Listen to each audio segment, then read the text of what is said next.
que o método, ele agiliza o teu trabalho, né? Então, o primeiro pilar que é fundamental para você poder iniciar na consultoria, né, é esse pilar da prospecção.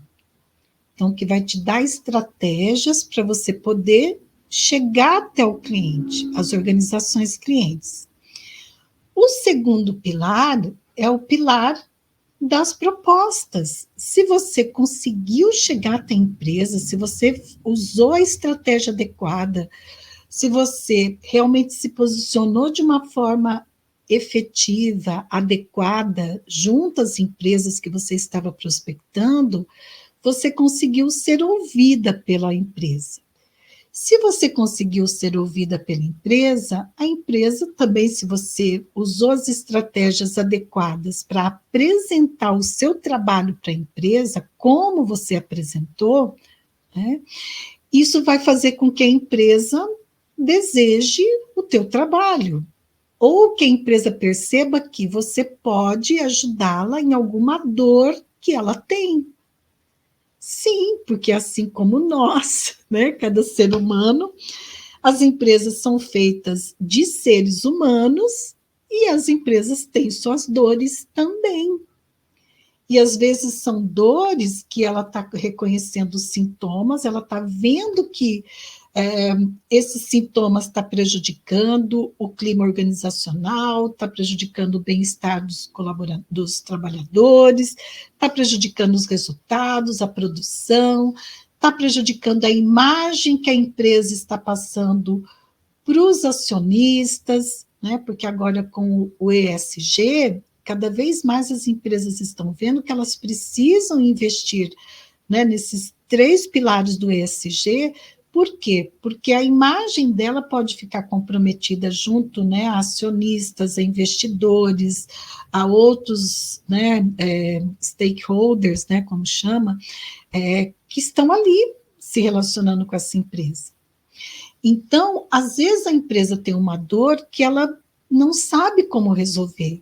E se você usa a estratégia adequada do teu trabalho, se você usa o método de uma forma adequada para apresentar o teu trabalho para a empresa, o que a empresa vai fazer? Ela vai perceber que, opa, eu acho que essa profissional pode me ajudar a resolver a dor que eu tenho aqui. Então, você vê o quanto que o método ele vai te ajudando em várias etapas do teu processo na consultoria.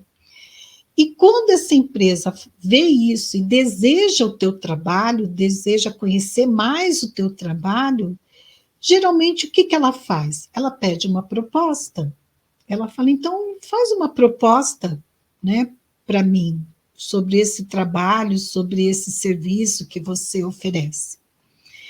Nesse momento, tão importante quanto na prospecção, também é importante que você tenha um método para elaborar a proposta.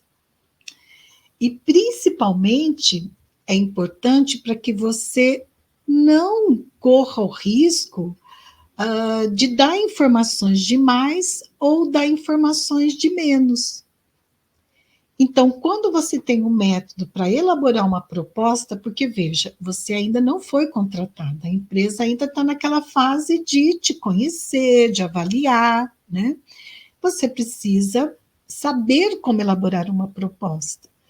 Por exemplo, uma proposta de um programa de desenvolvimento humano e organizacional, por exemplo, desenvolvimento de liderança, é diferente de uma proposta de diagnóstico organizacional, que é diferente, de repente, de uma proposta de um workshop, que é diferente de uma proposta de palestra, né? Que é diferente de uma proposta de saúde mental e trabalho, intervenções em saúde mental e trabalho.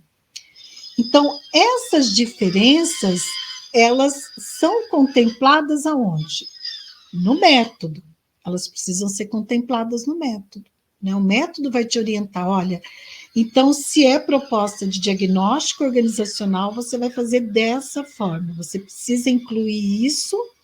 Agora, se é proposta de palestra, você não precisa incluir isso, você só inclui esses tópicos aqui, esses conteúdos aqui. Então, essa segundo pilar, que é fundamental para você iniciar na consultoria, é o pilar do serviço contratado. Né? No método PSI, que é a letra S, é o serviço contratado. É onde também você vai ter informações e um método de como elaborar um contrato de prestação de serviço.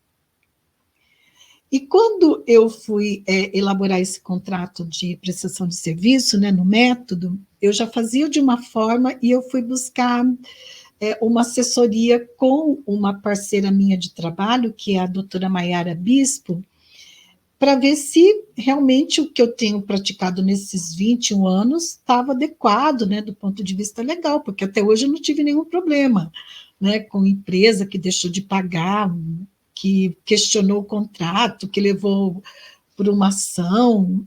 Graças a Deus eu nunca tive esse tipo de problema. Mas eu falei, bom, quando eu transformo no método e eu vou divulgar esse método para ajudar outras colegas a serem consultoras, né, eu preciso ter essa tranquilidade do respaldo legal. E ela olhou e ela foi citando os pontos que deveriam ter no contrato, e eu fui vendo que todos os pontos estavam contemplados ali. Então, depois que a tua proposta é aprovada, a empresa fala, olha, nós vamos contratar o teu trabalho. Né? Aí você precisa formalizar esse contrato de trabalho, de prestação de serviço. Há uma etapa também, que eu acabei esquecendo, agora falando com vocês eu lembrei, que é de precificar também o teu serviço. Né? Você precisa de um método para poder pôr preço no teu serviço. Né? Não é assim, eu quero ganhar tanto. Né? Tudo bem, o mercado paga tanto, as empresas estão pagando esse tanto que você quer, então você precisa também de um método para poder definir o preço do teu serviço, né? Considerando algumas variáveis ali na formação desse preço. Então, quando você formaliza o contrato de trabalho com a empresa, isso passa profissionalismo para a empresa, isso dá segurança para a empresa, né? Fortalece esse vínculo que está começando, isso já favorece muito a construção de um vínculo de confiança, né? Já passa essa tua imagem mais de credibilidade, de profissionalismo, como eu disse antes. Não dá para ser uma relação informal. Né? Por quê? Porque é diferente de uma pessoa física, uma pessoa jurídica.